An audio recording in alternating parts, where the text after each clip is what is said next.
Cole Reyes had exactly 4 hours of daylight left and a rifle with 3 rounds in it. And he'd already decided somewhere around hour 2 that he was going to die up here whether he liked it or not. The only real question left was whether he'd do it fighting or do it frozen, curled up in some equipment shed with his hands finally still. The oil pipeline maintenance station had gone dark 11 days ago. Radio silence first, then the satellite uplink, then, worse, the automated pressure gauges in the pump house, which kept ticking along on backup power reporting numbers to nobody, because there was nobody left at the regional office to read them. The one signal that hadn't died was a looping shortwave broadcast Cole picked up on day 4. A woman's voice, calm and clipped, repeating coordinates for some place called Meridian Station, and a call sign, WX4-Echo, that never once answered back, no matter how many times he tried it. He'd stopped believing in it by day 7. It was 2,000 miles south of anywhere he could reach on foot in any direction, and dead signals didn't keep you warm. But he still caught himself humming the cadence of those coordinates sometimes, the way you hum a song you never liked but couldn't get out of your head. Cole had been the station's junior engineer, 26 years old, hired 8 months earlier, mostly because he didn't mind the isolation and didn't have a family who'd miss him if a rotation got extended. That had seemed like a selling point once. It felt like a punchline now. He'd been alone with the cold and the wind and the low Arctic hum of machinery running for no one for 11 days.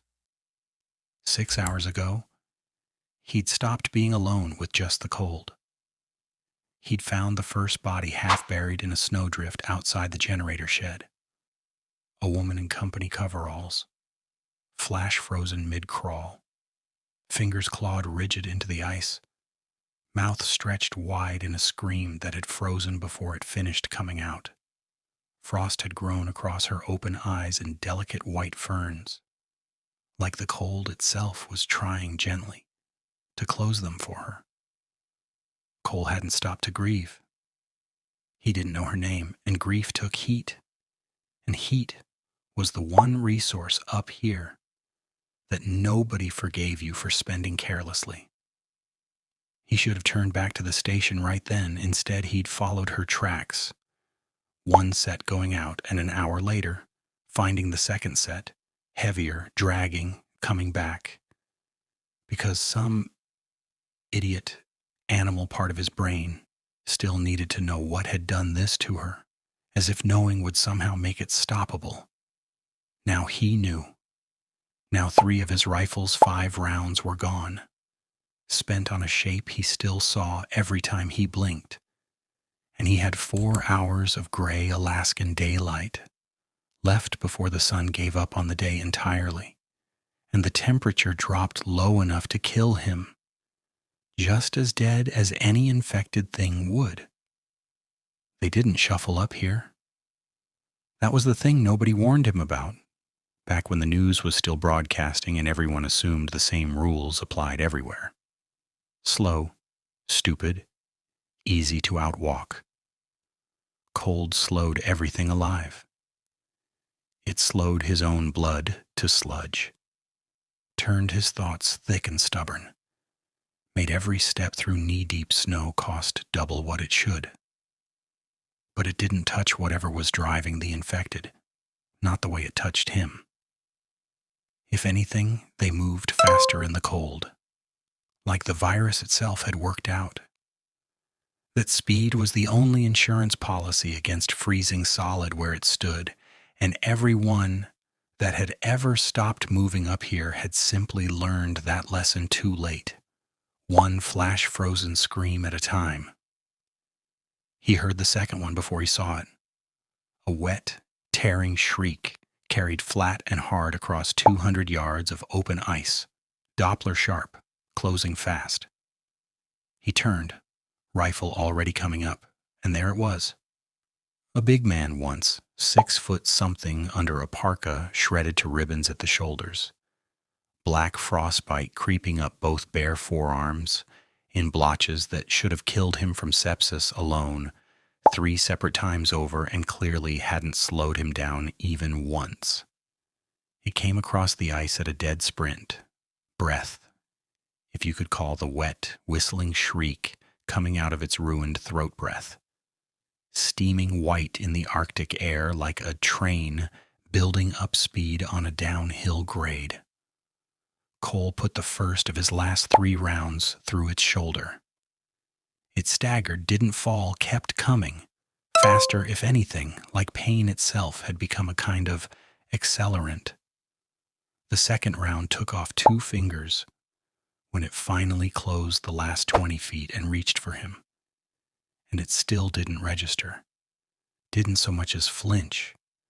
Just kept closing that grasping, frost-blackened hand around empty air, where his collar had been a half-second before he threw himself sideways into the snow. The third round went off point blank, up through the roof of its open, screaming mouth, and the 2 of them went down together into a snowbank in an explosion of red that steamed for 1 full second and then, faster than should have been physically possible, began to freeze solid on the surface of the ice like spilled wax cooling into a dark, glossy shell. Cole lay there afterward on his back, chest heaving, ribs screaming from where the thing's shoulder had driven into him on the way down, watching the blood harden into a lens over the snow beside him, watching his own breath cloud and vanish, each exhale a little weaker than the last. 3 rounds spent. No rifle worth carrying anymore except as a club. 4 hours of light left, and the nearest human being, living, not frozen mid-scream in a snowdrift, might not exist anywhere within 100 miles. He thought about staying down just for a minute.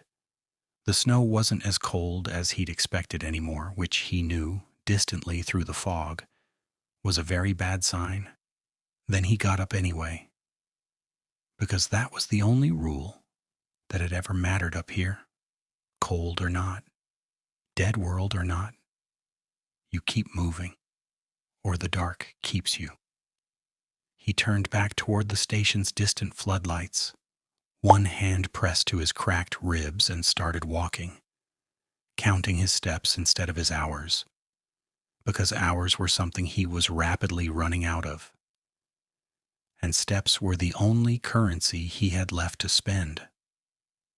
He made it back with 40 minutes of gray light to spare, and barred the station door behind him with everything that wasn't bolted to the floor, and sat with his back against it until well past dark, listening to the wind, waiting to hear if anything out there in the black had learned to knock, to